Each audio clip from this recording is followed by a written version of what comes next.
Years later, when Elias was asked in an interview why he didn't change his name, he paused before answering. Because I want the world to know that even in families built on greed and cruelty, someone can rise without becoming like them. Then he added, and because gold may be heavy, but it's not impossible to carry if you walk in your own direction. Elias stood in his penthouse in the heart of the city, a far cry from the moldy tenement he once called home. The walls were glass, the floors polished oak, and the silence so complete it pressed on him like a weight. On his desk sat two objects: a black and white photo of his parents, and a court document declaring him the legal heir of the Calderon estate. He had won, and yet he felt hollow. In the mirror, he saw not a victor, but a man forged in spite. His victories were lined with loss. The betrayal of family. The years wasted in the shadows. The innocence burned away. So he began asking himself the question no one dared ask the rich. Now that I have everything, who am I without the war? Despite his efforts to distance himself, Calderon blood kept knocking. One morning, a call came from Dorian Calderon, his estranged cousin and former heir apparent. I want to meet, Dorian said. No threats, no lawyers, just two Calderons. Elias agreed.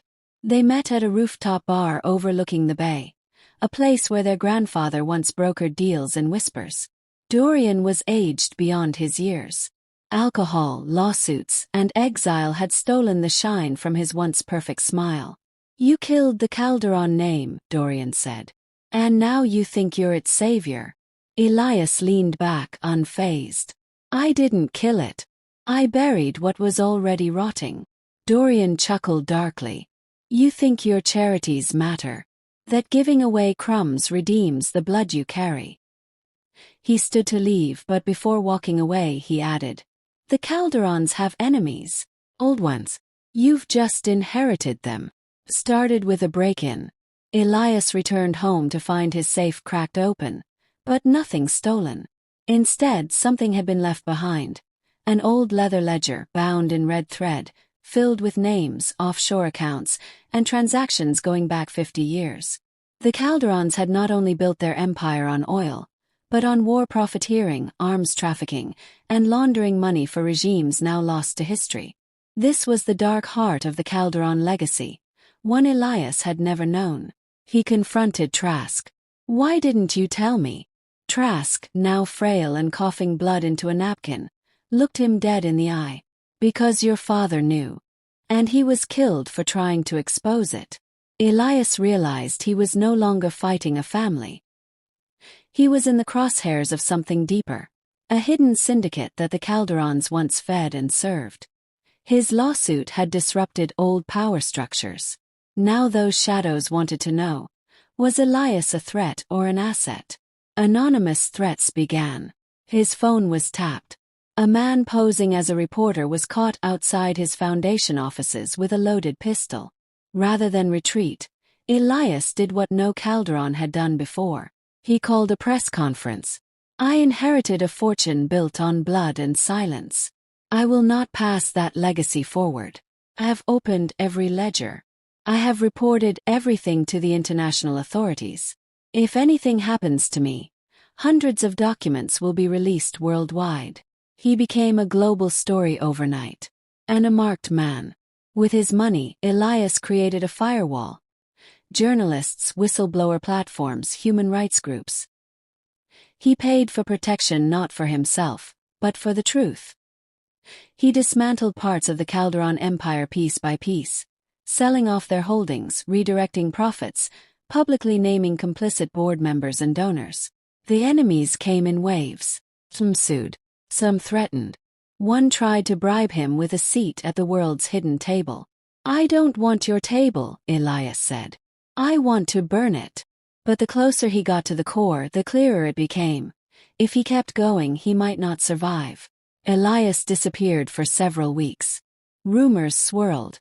Assassination. Escape. A deal made in secret.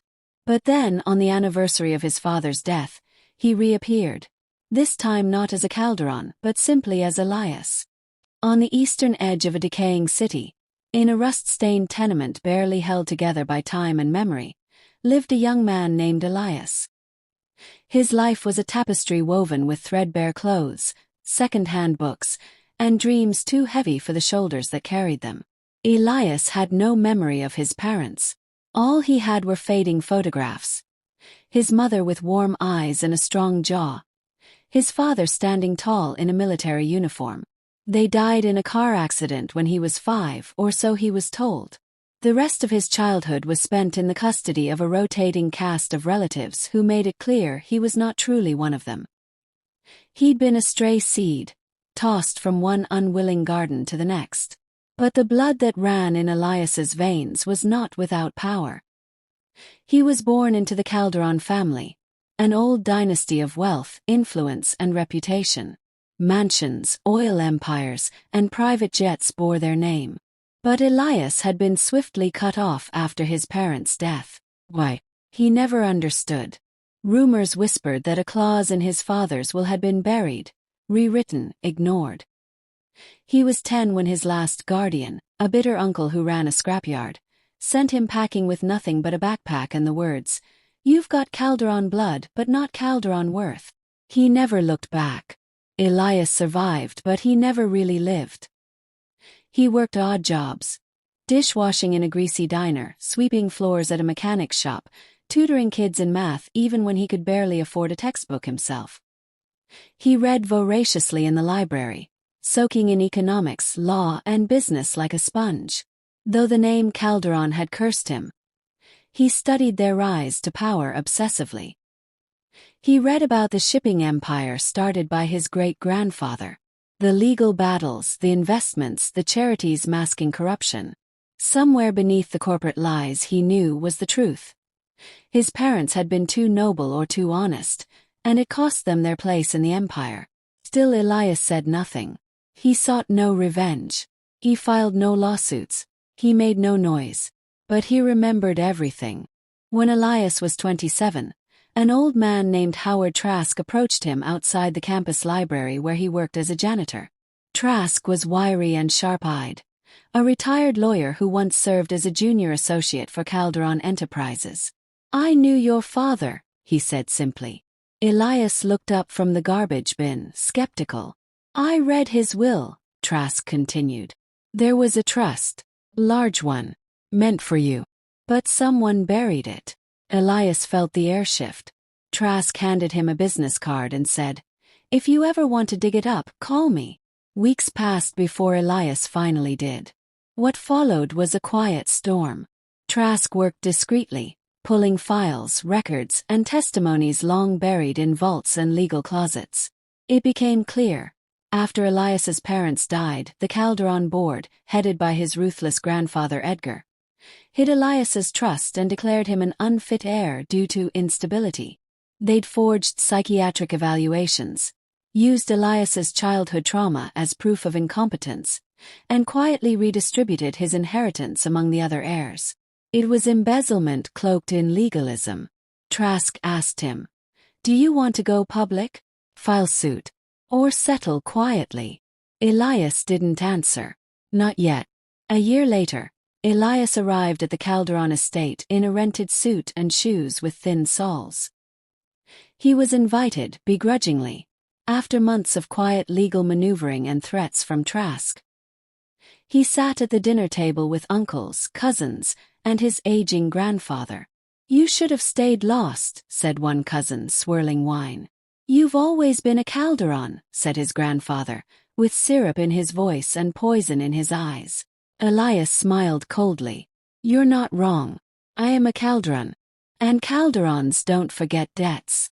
That night, he handed Trask the signed papers. He wouldn't settle. He would go to court. The lawsuit was public, brutal, and dragged the family through every scandal they had hoped to keep buried. Old reporters reappeared. Secret ledgers came to light. Other silenced voices found courage in Elias's stand. The case took 2 years, but Elias won. He reclaimed the trust plus damages. More importantly, he tarnished the Calderon name in every financial and philanthropic circle that once worshipped them. His grandfather died the following winter. No one mourned. Elias used the money to create something that had never existed in the Calderon legacy: a scholarship for abandoned youth. He built libraries and community centers in neighborhoods like the one he had grown up in. But he kept his last name. Let the world remember. Not all Calderons were the same.